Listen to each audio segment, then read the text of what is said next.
Fala pessoal, tudo bem? Graças a Paz, eu me chamo Daniel Pinto, faço parte do colegiado pastoral da Primeira Igreja Batista de Natal, sou casado com Sara Gabriele. Alexandre me convidou a falar um pouco sobre missão e chamado, vocação. Na verdade ela me deu 2 a 5 minutos, mas eu acho que eu não vou conseguir ficar dentro desse tempo não, acho que eu vou me alongar um pouco mais. Enfim, eu estou dentro da sala do berçário de nossa igreja, então é por isso que vocês estão vendo muito EVA, muito Corre Tchutchuquinha aqui, muito Little Babies, enfim. Eu pretendo ser bem rápido e espero muito que eu consiga estar dentro dos 5 minutos.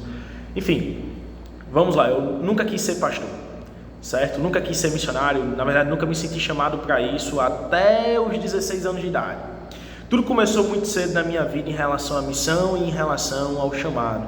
Minha avó, desde quando eu era criança, colocava a mão na minha cabeça e dizia que eu ia ser pastor, eu dizia Deus me livre. Os irmãos da igreja diziam que eu ia ser pastor e eu nunca quis ser pastor. O pastor da minha antiga igreja um dia apontou para o púlpito e disse que um dia eu seria pastor e eu disse que eu nunca queria ser. Enfim, eu nunca quis ser pastor, nunca quis ser missionário.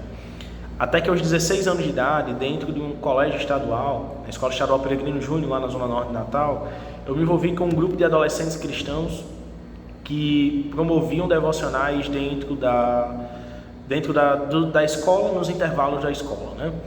Eu me envolvi com esse grupo e nesse grupo eu comecei a desenvolver e a colocar em prática dons e talentos que um pastor tem. Aconselhamento, a preocupação com a ovelha, a pregação, o evangelismo, o discipulado e tudo mais. E surgiu um apelido para mim dentro desse grupo. Eles começaram a me chamar de pastor. Eu nunca quis ser pastor e eu deixava isso bem claro para todos eles que eu não queria ser pastor. Até que chegou um jovem, um adolescente que estudava na mesma sala que eu, Everton, o nome dele. Ele apontou na minha cara, acertou o dedo na minha cara e disse assim: tu tem cara de quem não vai ser nada na vida, mas pastor tu vai ser. Na hora eu não sabia se ele estava me xingando, se ele estava me menosprezando ou se ele estava profetizando algo na minha vida. Mas eu disse a ele assim: que história, pô, tá doida, eu não vou ser pastor. E ele disse assim: pois ore para você ver. Quando eu comecei a orar, eu orei com descrédito. Não vou mentir, eu orei dizendo assim: Senhor, se for a tua vontade, que o Senhor me revele alguma coisa, mas eu estava por dentro assim: Senhor, não revele nada, por favor.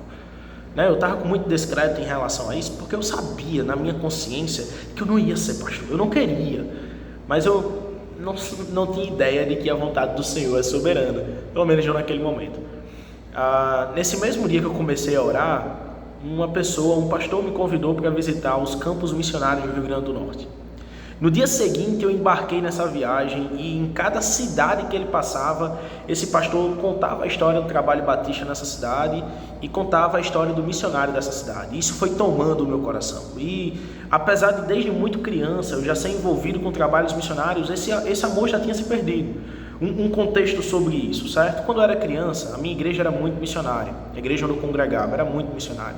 Essa igreja eu apresentava teatro sobre missões, eu fazia peças sobre missões, mas quando eu cheguei no comecinho ali o que a gente chama de pré-adolescência, começo da adolescência, meus pais se tornaram missionários, mas eu não queria que os meus pais fossem missionários.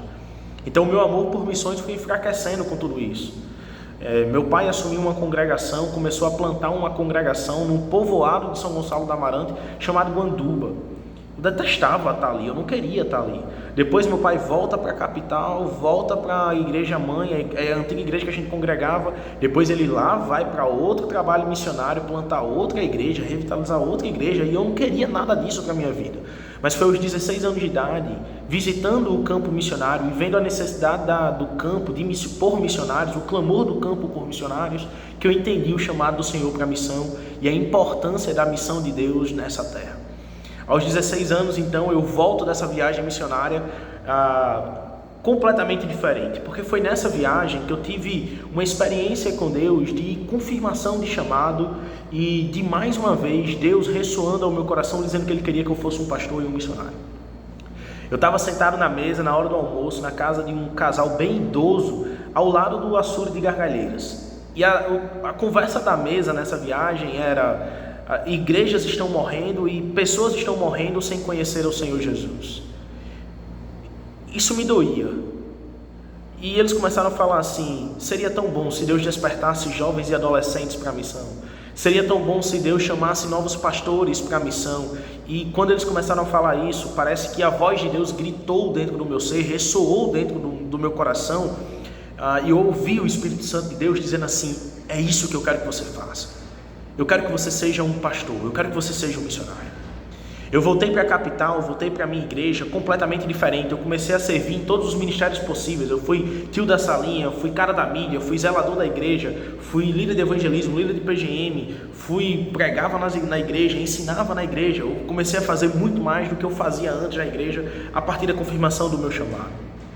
Aos 19 anos de idade, eu saio do auxílio do meu pai. Eu auxiliava o meu pai na igreja, mas eu saio de lá e tenho o meu primeiro desafio ministerial, que é a reabertura de um trabalho missionário que já estava fechado há mais de 2 anos. Eu assumo a Congregação Batista Betel de Lagoa d'Anta e começo a pastorear aquela igreja fechada há muito tempo, sem nenhum adulto, sem nenhuma criança, sem nenhum trabalho, sem nenhuma atividade. E quando eu começo a assumir, vejo todos os desafios, aos 19 anos de idade. Eu saí de Lagoa d'Anta aos 20, passei 1 ano em Lagoa d'Anta, saí de Lagoa d'Anta, deixei lá com a graça do Senhor, com a ajuda do Senhor. O Senhor me permitiu conseguir conquistar, um número de aproximadamente 50 crianças fixas no projeto de evangelismo infantil, uma idosa preparada, apta para o batismo e 2 casas abertas para o pequeno grupo. Aos 20 anos de idade, eu saindo de Lagoa d'Anta, venho de volta para a capital, me despeço da minha antiga igreja, tenho minha despedida daquela antiga igreja, entendendo que eu precisava ir para um canto para aprender. Só que nesse meio tempo, Deus me direcionou para a única igreja que eu não queria estar. Novamente, aquilo que eu não queria, Deus fazendo o contrário. A única igreja que eu não queria ir era a PIB Natal. E Deus me direcionou para cá. A igreja me fez um convite, eu aceitei o convite, cheguei a PIB Natal no final de maio, começo de junho eu assumo juventude, metade de julho eu tenho a minha primeira ação quanto líder de juventude aqui, levando a minha juventude para um congresso sobre missões e evangelismo. Aqui na PIB eu exerço o Ministério Auxiliar da Palavra, faço parte da equipe pastoral aqui na igreja. Nós temos um pastor que é o pastor Edson, presidente da igreja, e eu auxilio o ministério dele pastoreando jovens e adolescentes na igreja e pastoreando crianças e adolescentes na nossa ONG, que é o braço social de nossa igreja. Nossa ONG atua com adolescentes e crianças em estado de vulnerabilidade social, que são alunos da rede pública de educação. Minha função aqui é pastorear uma geração mais jovem. Além disso, eu atuo dentro da nossa igreja, dentro dessa comunidade de fé, com missão, evangelismo e mobilização missionária. Esse tem sido o meu trabalho aqui, o meu ministério, ao qual Deus tem me permitido ser extremamente feliz e grato no cumprimento do chamado que Ele me fez. Então eu quero animar vocês com tudo isso e dizer que vale a pena dizer sim para o Senhor. E eu quero dizer a palavra sofrimento, enfatizar aqui a palavra sofrimento.